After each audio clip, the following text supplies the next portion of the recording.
Keir Starmer is managerial, well-meaning, and probably every adjective for uninspiring.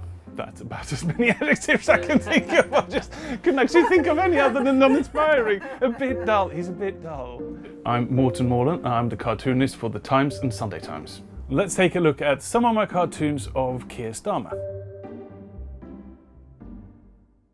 Labour has won the 2024 election. Sir Keir Starmer set to become the next Prime Minister. We did it! In 2024, Labour was elected with a landslide. Everyone was really excited. Well, everyone, the people who voted for them anyway, were excited that there's going to be something different after 14 years of Tory government. And at the first party conference, this problem with the donations that had accepted started coming in. You find yourself caught in a row over the huge amount of freebies you've accepted. It was things like suits, glasses, concert tickets, all of this stuff suddenly came out, and the odd thing about it was that they didn't seem that they'd done anything wrong, which legally they probably hadn't, but it just looked wrong. And this idea that we had with it, that they were going to be different from the Tories with all the sort of sleaze and scandal that they had at various times.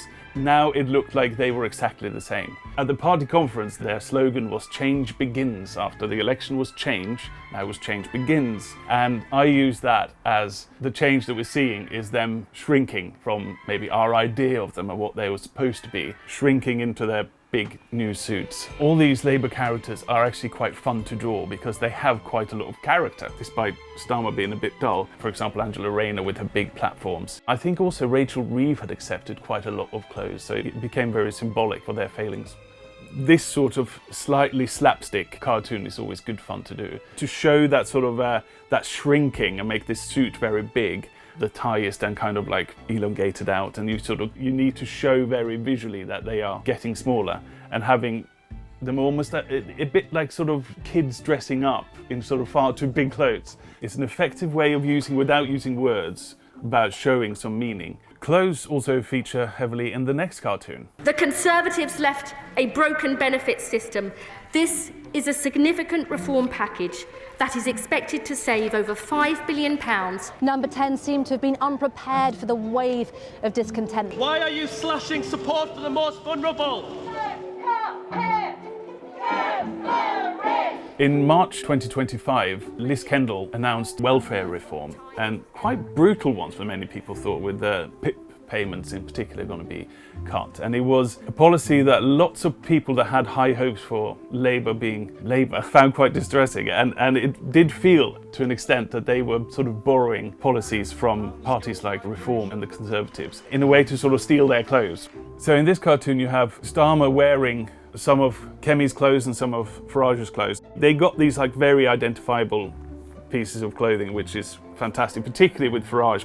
Male politicians usually just wear blue suits, but he sometimes wears these kind of incredibly colourful things like yellow trousers or red trousers or tweed jackets and everything. So that really helped me in this case. You know, they're identifiably Farage's clothes on Starmer and Kendall, and they're quite sort of ill-fitting. It doesn't look quite like them, you know, that's a kind of, to get that across, it's not quite Labour. With the Union Jack tie as well, and socks.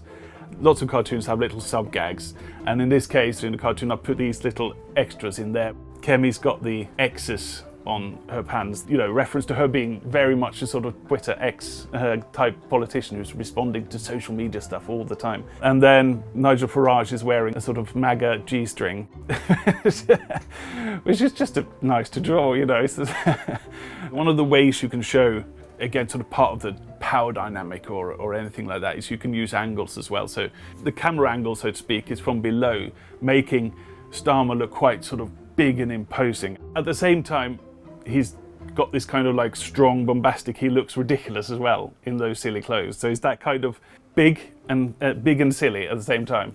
Obviously, it goes as well with words there. Don't get me started on scroungers and the fact that they're scrounging off the other parties to get their policies. Labour is supposed to be there for the sort of for the weakest. That is kind of their raison d'être. And so when you then see them going after the weakest in society to fill up that black hole. That just jars. Remember, this is a war launched by Vladimir Putin that has killed tens of thousands of soldiers. Washington claims it is successfully negotiating an end to the war with Russia, where Vladimir Putin is enjoying a rekindling of relations. I've had very good talks with Putin, and I've had not such good talks with Ukraine. You're gambling with the lives of millions of people. You're gambling with World War III. In February 2025, the debate was around Ukraine and about NATO and about how Western nations were going to support Ukraine, if at all. In Trump's case, people like Starmer, in particular Starmer and Macron, kind of trying to get him on board to continue the support for Ukraine, like Biden had.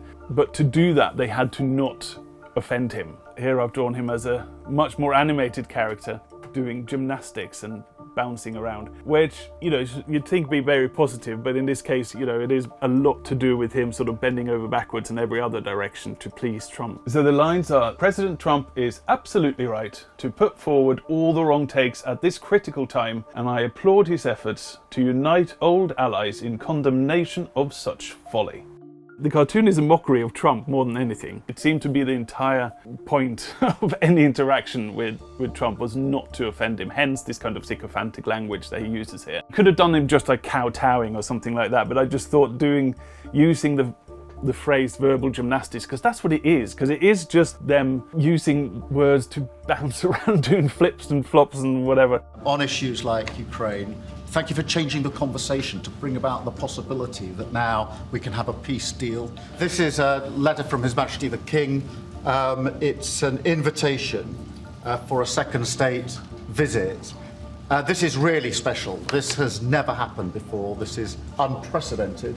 In the last frame, you have Trump, who's kind of there with his scorecards, is it going to be 0 or 10? And he can't quite seem to work it out. An easy cartoon tool to show kind of nerves or physical exertion, could be in this case, I suppose, but it's just the sort of droplets of sweat. And it's funny, you can sort of do it from the number. If it's just a 1, it's just sort of mild nerves. And then if you have 8, you have literally sort of gone to school with no clothes on. It's that kind of panic. In a sense, Starmer is quite a strong character here. He's doing quite impressive stuff, on the world stage. And he's not falling, he's not crashing here. He's doing quite well. So as sort of positivity goes, this is probably as close it gets to me saying, okay, that's pretty well done.